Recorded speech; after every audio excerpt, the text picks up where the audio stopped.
இன்னைக்கு நாங்க தள்ளுவண்டி கடை ஆரம்பிச்சு டே 53. லுக், மேட்டுப்பாளையம் மக்களுக்கு ஒரு இன்ஃபர்மேஷன். மேட்டுப்பாளையத்துல சிடிசி கிட்ட ஐஸ் வேர்ல்ட் எக்ஸிபிஷன் போட்டிருந்தாங்க. அது 27th தான் லாஸ்ட் டேட்னு சொல்லியிருந்தாங்க போல இருக்கு. பட் இல்ல, இப்பவே எல்லாத்தையும் ரிமூவ் பண்ண ஆரம்பிச்சிட்டாங்க. யாரையுமே உள்ள விடுறதில்ல. நான் எதனால இதை சொல்றேன் அப்படின்னா, நேற்று நிறைய பேர் அவங்களுடைய குழந்தைங்களை கூப்பிட்டு ஆட்டோலலாம் வந்து இறங்கி இல்லைன்னு சொல்லி ரிட்டர்ன் போயிட்டு இருந்தீங்க. என்ஜாய் பண்றதுக்காக எக்ஸிபிஷனுக்கு வரலாம்னு சொல்லி யாரும் கிளம்பி வர வேணாம், ஏன்னா இங்க எக்ஸிபிஷன் முடிஞ்சு. பட் சாப்பிட்றதுக்காக கண்டிப்பா கிளம்பி வரலாம், ஏன்னா இங்க பர்கர்ஸ் பை பிரியாணி இருக்கு. சில்லி சிக்கன்ல ரெட் கலர்ல எல்லாரும் சாப்பிட்டு கிரீன் கலர்ல மின்ட் சிக்கனும் சாப்பிட்டுருப்பீங்க. எல்லோ கலர்ல லெமன் சிக்கன் சாப்பிட்டுருக்கீங்களா? அட சாப்பிடலாம், கிளம்பி வாங்க. மேட்டுப்பாளையத்துல சிட்டிசியை தாண்டி வேர் ஹவுஸ் கூடனுக்கும் ஆப்போசிட்ல தான் நம்ம தள்ளுவண்டி கடை. ரெட் கிரீன் எல்லோன்ட்டு 3 சில்லியும் சேர்த்து டிராஃபிக் லைட் 65 சாப்பிடலாம் வாங்க. நேற்று நம்ம கடைக்கு வந்து பசங்களோ அண்ணா 3 டிராஃபிக் லைட் 65 கொடுங்க அப்படின்னு கேட்டாங்க. உடனே 3 செட்டு போட்டு கொடுத்தாச்சு. எப்படி பிரதர், நல்லா இருக்கா?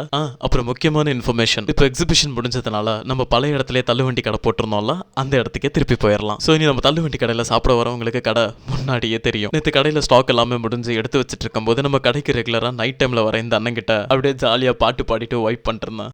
ஊரை தெரிஞ்சுக்கிட்டேன், உலகம் புரிஞ்சுக்கிட்டேன் கண்மணி, ஏன் கண்மணி. அதுக்கப்புறம் எனக்கு தெரியாது, நீ பண்ண பட்டங்க அப்பா.